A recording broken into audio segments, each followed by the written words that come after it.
Today I'm going to be teaching on how to support people through the tough times. So just to start, hand up if you've ever felt inadequate in the face of somebody else's distress. I have. I think we've all felt inadequate sometimes, not knowing the right thing to say. How often we put our foot in it and said the wrong thing despite all our good intentions and actually made it worse for the distressed person. And if you have, don't worry, there's hope. Or can you remember a time when you were going through a rough time, a rough patch, and a well-meaning friend unintentionally hurt you? Or maybe that well-intentioned friend's your husband or your wife, and it actually happens every day. So this morning I'm going to start with just some really simple teaching. This is really, really basic stuff, but it's still important stuff about what not to do and what not to say. Then we're going to break for morning tea, about 20 minutes for morning tea. And then you need to come back after morning tea because that's when we're going to talk about what to do and say. So don't leave after morning tea or you won't know how to get that foot out of the mouth and what to say. And at the end, as Darren said, I've got a little handout here for you and it's got all the points on it so you don't have to remember all this. Okay, and so we should be finished well and truly by 11:30 for those who need to get on to something else. Okay, so first thing, what not to do and not to say. Number one, don't say think positive. This will just trivialise what the person's going through. It implies that things would not be so bad if they thought happy thoughts, and it places the blame on the hurting person. So it may be that they do need to change the way they perceive a situation. However, saying think positive won't achieve that outcome at all. So just to give you an example, we had a friend, Darren and I had a friend, and he'd been going through a bit of a rough patch, and he came to church one day and a guy came up to him and said, "Hey mate, how's your week been?" And he said, "Oh, pretty bad actually. My boat was repossessed this week, my car's going next week, and it looks as though I'm going to lose my house and go bankrupt." And the guy said to him, "Well, any wonder you've had a bad week if that's the negativity that you've been speaking out. You know, that's just not at all helpful, not at all. And unfortunately, sometimes we at the church hurt those that are wounded. You know, you've heard the phrase, you know, that we shoot our wounded. And sometimes we do that a lot in the church. And, you know, we really shouldn't. We need to change the way that we treat people that are hurting. Okay, so number two, don't say, "I know what you're going through," or "I know how you feel," because you don't. You may have been through a similar situation, but it won't be the same. And often in an attempt to build rapport, we say something like that. And it's actually insulting to the person that we're trying to help because we don't know exactly how they feel. We cannot presume to know how another person is feeling. And if we begin to tell our story, no matter how similar, we actually take the focus off the hurting person, we put the focus back on ourselves. And that's not what they need right at that point in time. So it's not about you, no matter how well-intentioned you are. They don't want to hear your story right now. If someone trusts you enough that to tell you how they feel, just listen. Don't try and fix their problem with what worked for you. Once that they've had a genuine opportunity to share with you what they're going through, it may be appropriate to share some of your experience that helped you, but you need to be really sensitive here and watch their body language. Don't go on for too long and let them question you. Let them ask you if they want to know more. Don't just assume that they want your advice, and don't assume that what worked for you will work for them, because it's just very different sometimes. Okay, number three. Don't try to explain the reason for their suffering. This is what Job's friends did. A grocery list of biblical reasons explaining the whys and wherefores behind suffering doesn't usually help when you're hurting. What will help are the promises of God. So God says, "I will never leave you, nor will I forsake you." God's promises do not include the blueprint behind his plan. He doesn't always explain to us or to anyone else the why of it. But what he does do is he reveals his loving character. He's a good God and a kind God, and he's our source of help and hope. So if the person, but if the person's not a Christian also, just be really, really sensitive. Pray and ask God for wisdom before you speak. Okay. Number four, don't say, "Everything will work out okay in the end." This may sound like something that's reassuring to say, but it's actually not. To the person going through a hard time, things are not okay. And once again, it sounds like you're minimising their pain. So just an example, I had a friend of mine who was trying really hard for years and years and years and years to have a baby, and she finally fell pregnant, and like she was just over the moon, so excited. And around about 12 weeks she lost the baby. You know, and it was just absolutely devastating, you know, and I just sat with her and I said, there's nothing I could do and say that will make this better. It just sucks. And I just sat and cried with her, you know, and there was just nothing that was going to change that or fix that for her. And to say things like, oh, you can try again, or there's plenty of time yet to have a child, or you're still young, it might make you feel better saying that, but it's actually not helping the person that's going through that at the time. Sometimes things will never be okay again, and people need to learn how to live a new normal. So don't offer false certainties. Don't start a sentence with, I'm sure, because we're not sure. We're not ever sure. Like, for example, I'm sure you'll get pregnant again soon. I'm sure you'll find a job soon. I'm sure you'll beat this cancer soon. And contrary to what you may think, it doesn't actually sound reassuring, but rather it sounds more like, let's think about when this is over so we don't have to talk about how hard it is right now. That's the message that is actually being communicated. So rather than saying everything will be okay, it's better to say, you'll get through this. And if the person's a Christian, you know, like something like God will never leave you nor forsake you, he will help you through this, because that's a truth. So depending on the situation, you might also be able to encourage them with this too shall pass. But it's, you know, it's about being sensitive, you know, just where the person's at, listening to them, where they're at, and just checking what you say before you say it. You know, just pray. Go in with wisdom. Pray and ask the Lord for help before you go and minister to someone who's going through a tough time and hurting. Number 5, don't say there's always someone worse off than you. Okay, now this is pretty much always true. No matter what you're going through in the world, there is always someone worse off than you.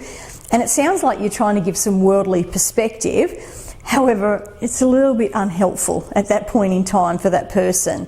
So it'll sound like you're telling them that they're overreacting. That's the message that they're going to pick up if you tell them that there's someone worse off than you. You're saying, look, listen to you whinge and complain. There's people out there worse off than you. So you're basically saying to them, you're overreacting in this situation. So it'll serve only to make the person feel as though they should not be feeling the way they feel, and thereby invalidating their feelings, which is the opposite of what they actually need at that point in time. So by saying this, you're minimising their situation. But let me get this clear. We're talking here about people who are going through really tough times. I'm not talking about people who are genuinely going through something tough. I'm not talking here about the person who has toxic behaviours, who is habitually complaining about life, the universe and everything in it. Okay, we all know people like that. So for these people, listening to them endlessly complain will actually not help them.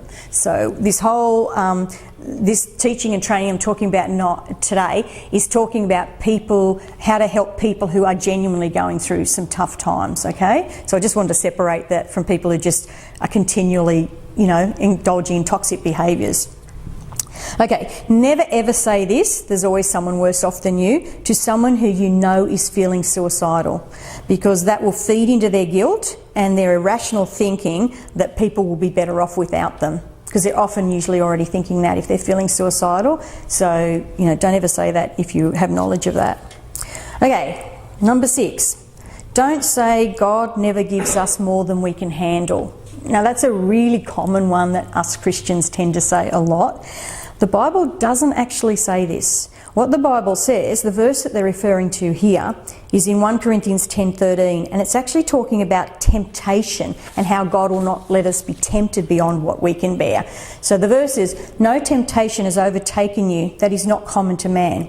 God is faithful and he will not let you be tempted beyond your ability, but with the temptation he will also provide a way of escape that you may be able to endure it. Okay, so that's talking about temptation. But good people go through horrific things, and this has nothing to do with temptation. We're human, and sometimes we endure things that are beyond our ability to cope. In 2 Corinthians 1:8-9, Paul says, "For we were so utterly burdened beyond our strength that we despaired of life itself. Indeed, we felt that we had received the sentence of death, But that was to make us rely not on ourselves, but on God who raises the dead. So even Paul felt like that. Even Paul despaired of life itself. That's how, distressed he was. So sometimes we go through things that are beyond what we think that we can deal with with our human ability. And you can't say to a mother who's just lost a child, God never gives us more than we can handle, because the loss of a child is more than she can handle right then at that point of time on her own. And right then she'd probably rather be dead herself. But that's one that a lot of Christians will say. So I just wanted to differentiate there. Sometimes life can change forever in a split second, and people will need ongoing support for quite a period of time. They may also need professional help for trauma or ongoing pathological grief. But just because a person needs professional help doesn't mean that they don't need a friend to sit and listen. And so that's what we're talking about today, how us as a church here can minister to each other as a friend. So we're not talking about, these are all basic stuff I'm going through today. I'm not saying you all need to be trained in psychotherapy and counselling and professional and say the right thing. But how do we help someone just as a friend? How do we support someone just as a friend? That's what this is all about today. Okay, number 7, avoid cliches. Okay, who can throw out some of the cliches to me that they've heard that are not particularly helpful? She'll be right. She'll be right, mate. Yep. Lack of sleep never killed anyone. Well, yeah, lack of sleep never killed anyone. That's actually not even true. Lack of sleep. What else? And if you've got a young mum who's just got a baby and she's gone night after night after night with no sleep, do you think telling a lack of sleep never killed anyone's going to be helpful to her right then? Probably not. What else? Can you think of any others, cliches that we use? Pardon? Tomorrow's a new day. Tomorrow's a new day.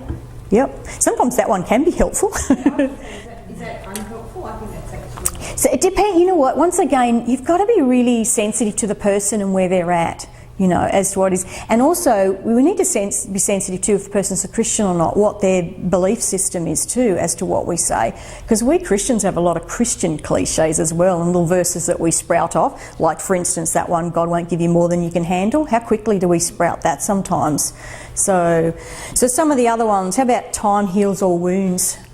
That's a hard one, and that could be true for in some situations, but not in other situations. Yep. What about build a bridge and get over it? Build a bridge and get over it. How helpful is that? Yeah, that's a good one. That's one they use a lot. Build a bridge and get over it. How about smile and be of good cheer? Now, I put this one in when I heard Darren was going to be here, because that's one of his favourites. And being married to a psychotherapist, he's learned not to try to fix me or fix my problem when I unload on him. And one day, after patiently listening to me crying and recounting my distress, he just looked at me and went, smile and be of good cheer. And you can probably imagine how helpful I found that. I think I said to him, probably why you're not my first choice of counsellor. So, it's just what's helpful, what's not helpful. Okay, for the death of a loved one, he or she is in a better place. Now that one is comforting usually to a Christian, but if you say that to someone who's not a Christian, that's really hurtful, because they might be thinking, you've just told me my loved one, whoever it is, my husband, my child, whatever, is better off in the ground, buried. So just be sensitive with that one, if where their faith is at, what they believe, what they don't believe, to say something like that. But that can provide a lot of comfort for a Christian. But just be careful with that one. Okay, how about only the good die young? It's a pretty awful thing to say if someone loses someone that's young. You can always have another child. That's been said to people who've lost a child, as if that lost child is replaceable. Not helpful. How about after a breakup? There's plenty more fish in the sea. So, and that could be true, but it minimises what they're going through. How about you just need to relax? Chill out, man. You're so stressed. How often do people say that? How about you're better off without him or her? That's a tough one. If they've just gone through a breakup, and it may actually be true, but may not be so helpful to say right at that time. Once again, it could have been worse. That's another one. And the others that we've gone through, they can be cliches. Anything starting with at least. If you start a sentence with at least, The rest of that sentence is only going to serve to minimise what they're going through.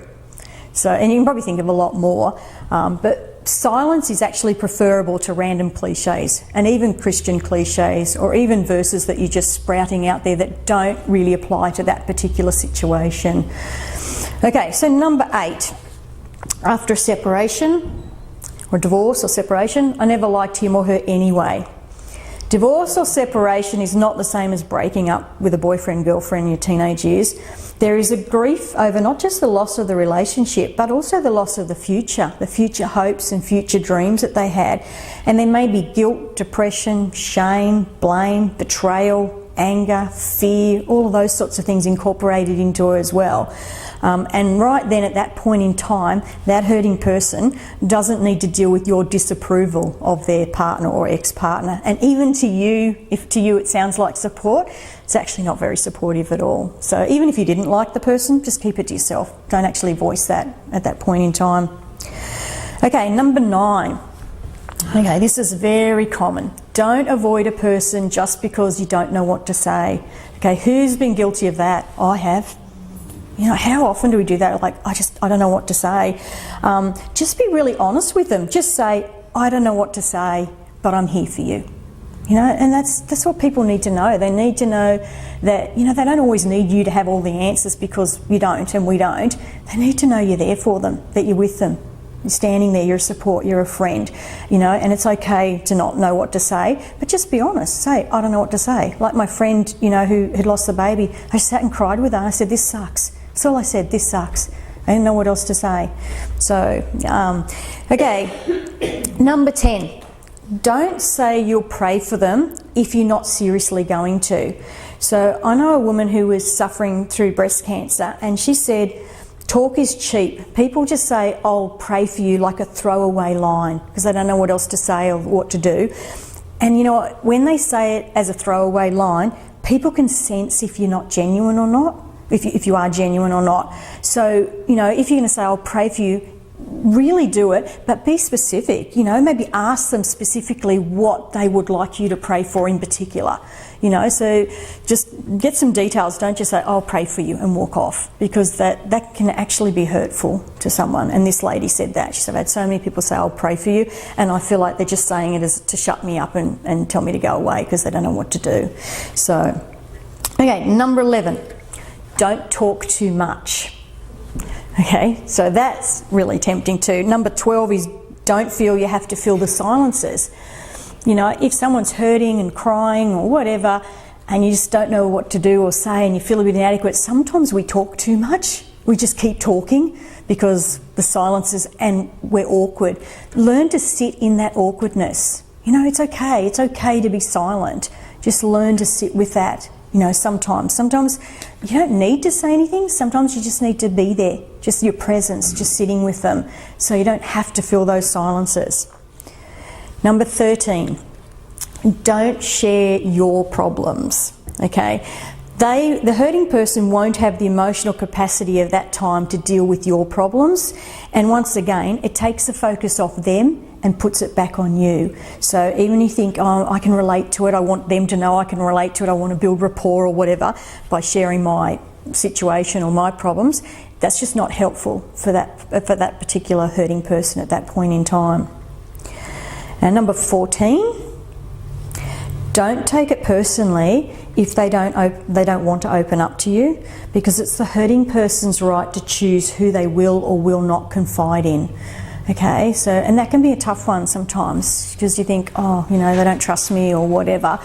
You know, and for all manner of reasons, you know, people open up to some people and not others, or some people about a situation, they might open up to you about a different situation. But just don't take that personally. It's just where that person's at right now, that hurting person. It's nothing against you personally, but just allow them to choose who they need or want to confide in, and, you know, don't go away you hurting from that. Okay, and there's a Bible verse that's in Proverbs 12:18. There is one whose rash words are like sword thrusts, but the tongue of the wise brings healing. Oh, powerful voice. So just so you know, I'm pretty much guilty of doing every single thing I've just taught you not to do or say. Where do you think I got my material from? Okay, so don't feel like, oh, I suck at this, I can't help anybody, because you're in good company. So we're all human, we all make mistakes, we all struggle at times to know the right thing to say, you know, and good on you for being here today. Like, I just want to thank you, the ones who have come today, because you're here for a reason, you're here to learn what you can. So your heart is willing, your heart is right.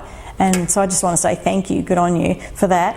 And we're just going to take a morning tea break for about maybe 15 minutes, 20 minutes. And then when we come back, I'm going to talk about what to do and what to say. So don't have morning tea and leave, or you're up the creek, you won't know how to get your foot out of your mouth next time. So I'll be back in 20 minutes, just say take 20 minutes.